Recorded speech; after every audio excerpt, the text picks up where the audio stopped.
자, 이 기둥이 감싸는 진 마감폭도 마찬가지로 따로 그려야죠. 따로 그려줘야 되는 부분이 좀 있죠.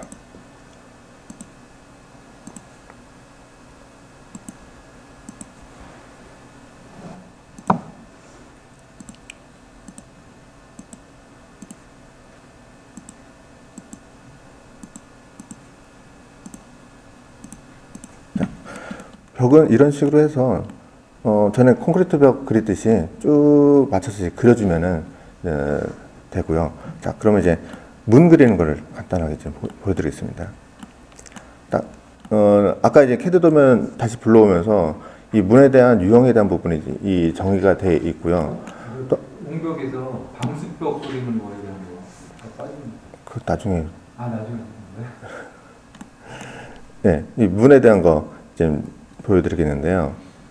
일단은 이제 문에 대한 사이즈라든가 정보들을 좀 파악을 할 필요가 있고, 그 파악을 리스트화되어 있는 걸 이제 찾아서 보는 방법도 있고, 아니면 이 유형에 대한 거를 미리 만들어 놨다면 유형을 가져가는데, 만약에 유형을 미리 만들어 놨다고 한다면 여기서 좀 보시면은 D-2잖아요. D-2를 제가 미리 만들어 놓은 게 있는데, 이걸 클릭하고 넣으시면 돼요. 그럼 사이즈가 얼추 맞죠. 단지 거기에서 위치에 대한 부분만 좀 확인을 하셔야 되는데, 이게 지금 590이 아니라 아마 600일 겁니다. 600으로 떨어뜨리면 딱 맞죠. 이제 모서리 부분도요. 그렇죠. 그 다음에 이제 프레임의 형태는, 이거는 그 문에서 만들기 나름이시거든요. 만들어서 맞춰서 가는 방법이 있고요. 아니면은 그냥 이게 이제 실시 설계로 넘어갈 때는 좀 맞춰주는 방법이 있죠. 그거는 이제 나중에 해야 될 부분이긴 한데, 간단하게 보여드리면은 문에 대한 패밀리 편집을, 이 패밀리도 어쨌든 저희 교재 네, 패밀리랑은 또 다른 조금 다른 거긴 한데,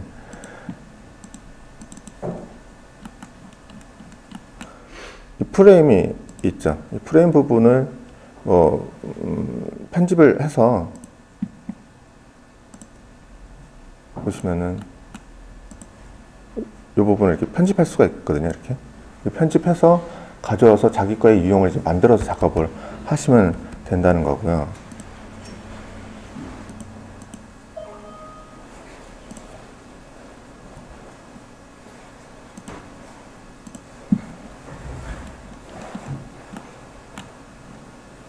얘를 또 다른 문을 여기다가 붙여놓고, 좀 다른 게 들어갔잖아요. 다른 거를 클릭해서 내가 원하는 거가 아마 이걸 겁니다. 이걸 딱 클릭하면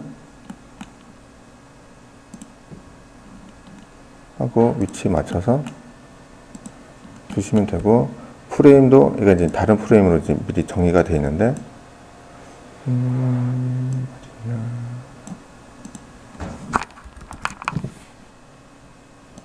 예를 들면 이런 식으로 맞춰 놓고, 제가 이제 태그도 하나 만들어 놓은 게 있는데, 주석에 보시면은 카테고리 태그에서 문을 클릭해 주시면은 일반적인 이제 기본 태그가 들어갔는데,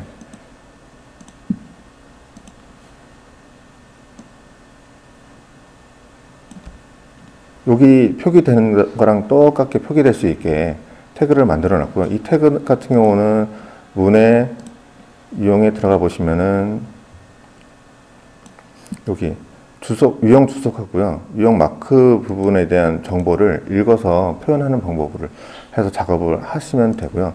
요거는 이제 나중에 이제 유형에 대한 부분이 정리가 되시면은 그거를 기입하고 표기되게 작업을 하시면 되고, 요 태그 만드는 방법은 다음 시간에 제가 또 알려드리겠습니다.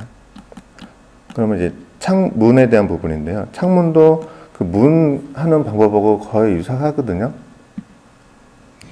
근데 좀 다른 게 있는데, 뭐냐면은 문 부분은 보통 이제 바닥에 이제 배열되다 보니까 당장은 정리를 안 하지만, 얘도 이제 해야 될 것 중에 하나가 이 하부 실에 대한 높이를 좀 정하는 부분이 있는데요. 문보다 더 중요하게 해야 될 거가 이제 창문 같은 경우는 더 그 높이에 대한 부분을 정리를 하셔야 되거든요. 창 부분도 미리 이제 유형을 만들어 놓은 게 거를 가지고 넣으시면 되는데, 자, 여기 문하고 아까 문하고 좀 다른 게, 자 보시면은 이 벽이 두 개가 아까 벽을 두 개로 나눠서 그리다 보니까 한쪽 벽은 뚫리고 한쪽 벽은 막혀 있는 게 보이시잖아요. 3D로 한번 볼까요? 보시면은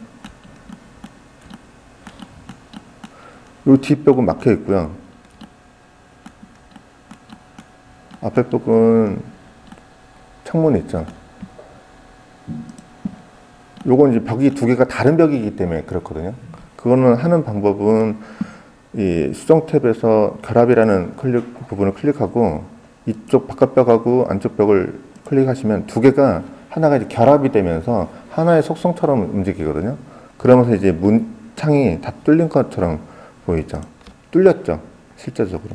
이렇게 보시면은 뒤에 다 유리 뒷부분이 다 보이죠. 뚫려서. 석고보드 안 들어가요? 요거요? 그 뒤에 석고보드는 네, 아직 제가 그건 나중에 별도로 나는 거예요? 뭐 아니 복합벽으로 해도 되는데 제가 이 벽을 그 벽을 선택한 게 아니라서. 석고보드 같은 경우랑 네. 들어가면 이제 또 이게 아. 다르잖아요. 마무리가. 네. 그 부분들은 이제 모서리 정리를 이제 어떤 식으로 할 거냐 일단 정리 부분들이 좀 있어서 네. 일단은 간단하게 얘도 위치를 맞춰주시면 되죠. 위치 맞추면은 보면은 이제 도면마다 약간씩 다른데 제가 만든 패밀리는 이게 여기 10mm가 떨어져 있고요. 이 캐드 도면에 있는 건 이게 5mm가 떨어져 있어요. 그러면은 여기는 이제 밀리죠. 이렇게 약간. 그럼 이 부분을 보시면은 패밀리에 틀 마감이 12로 되어 있는데 5로 바꾸면 네, 이렇게 되죠. 여기도 이렇게 맞춰 있죠. 이런 부분들은 나중에 이제 패밀리를 좀 해보시면은 요 값을 정의를 하고 또 그 패밀리에서 어느 부분까지 컨트롤 될 거냐 부분을 좀 정의를 하셔야 되는데 또 하나 더 컨트롤 한다고 보면은 얘가 아까 안쪽으로 들어가 있잖아요. 그러면 요 부분도 어디 있나? 여기 있다. 이 돌출하는 걸 가지고 뒤로 좀 옮겨졌죠. 좀 더 옮겨졌죠. 이것도 창호에 대한 것들을 내가 어떻게 정리를 할 거냐에 따라서 어떻게 만들었느냐에 따라서 이제 움직이는 거죠. 이 패밀리가 모든 패밀리가 다 이런 식으로 움직이진 않아요. 그 다음에 또 하나 해야 될 게 이면 이거 같이 볼까요? 이면상이 높이인데 여기는 실 높이가 490으로 되어 있는데 0으로 쓰면 지금 밑으로 위아래. 그러니까 평면상에서는 창호의 위아래에 대한 높이 부분이 이제 잘 판단이 안 되잖아요. 요 부분도 위치의 부분을 이제 나중에는 판단해서 뭐 300이면 300, 뭐 400이면 400 위치에 대한 부분을 정리를 해서 좀 배치를 해야 될 부분이 있죠.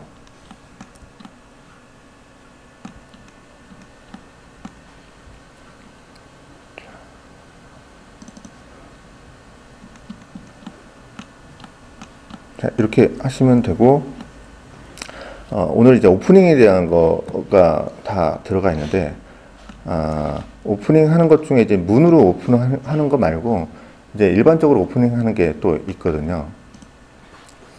이 건축에 쭉 보시면은 이 샤프트 계급부라는 부분에 이제 샤프트 면 분할, 뭐 벽, 뭐 여러 가지 이제 부분이 있는데, 사실은 저는 이 부분을 거의 추천을 안 드려요. 근데 이제 잠깐 이제 뚫어야 될 부분들이 생길 경우에는 벽 부분은 이 벽이라는 요소를 가지고 벽을 선택을 하고 그냥 이렇게 뚫으시면 됩니다. 뚫고 이거에 대한 부분들을 내가 임의로 조정하거나 아니면 여기 특성에 대한 부분에서 사이즈, 높이, 위치에 대한 부분들을 컨트롤해서 작업을 하시면 되는데 이게 어느 순간 이 특성창이 사라져요. 그래서 이제 컨트롤이 나중에 안 될 때가 있어서 지워야 되는 상황이 벌어져서 벽에 대한 부분은 될 수 있으면 꼭 필요한 거 아니면 거의 잘 안 쓰고요. 많이 쓰는 것 중에 하나가 이 샤프트거든요. 이 샤프트는 우리가 흔히 알듯이 이제 그 ADPD 요 공간 있잖아요. 저번 시간에 이제 기억하시는지 모르겠지만 슬라브를 통으로 다 그렸거든요.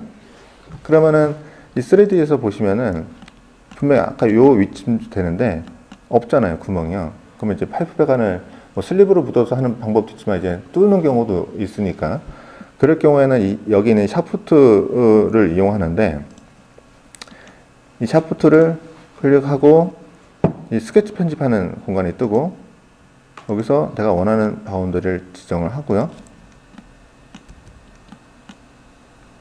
확인을 클릭해서 나오면 3D 뷰에서 뚫려 보이죠. 뚫려 보이고 이렇게 딱 잘 클릭하면 여기 이제 그 보이드 형태라서 보이진 않는데 잘 클릭하면 요 보이드 형태의 공간이 잡히고요. 얘도 베이스 레벨하고 상단 레벨에 대한 부분이 구속이 가능해요.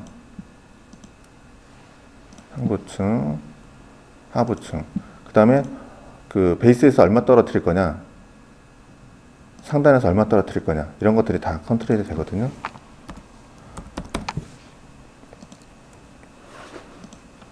이렇게 위치 조정이 되죠. 자, 요게 끝이 아니고요.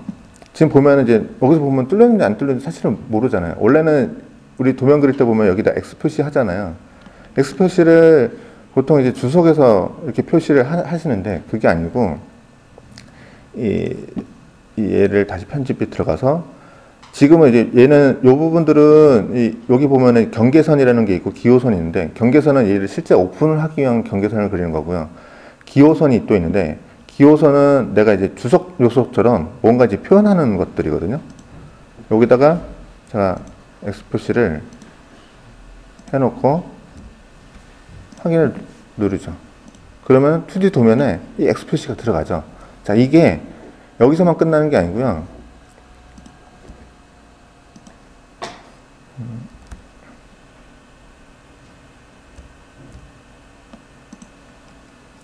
요거를 상부층을 잠깐 올려놓고요.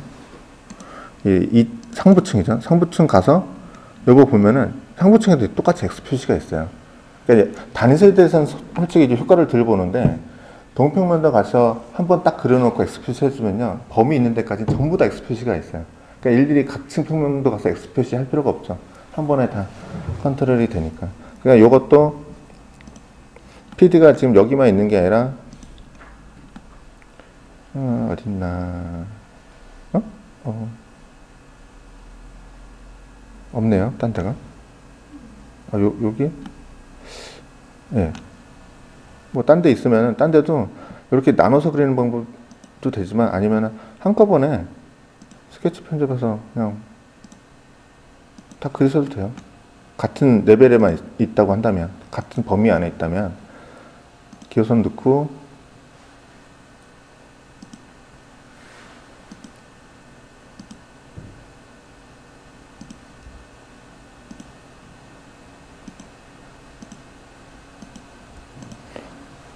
이렇게 하면은 X 표시가 다 나죠.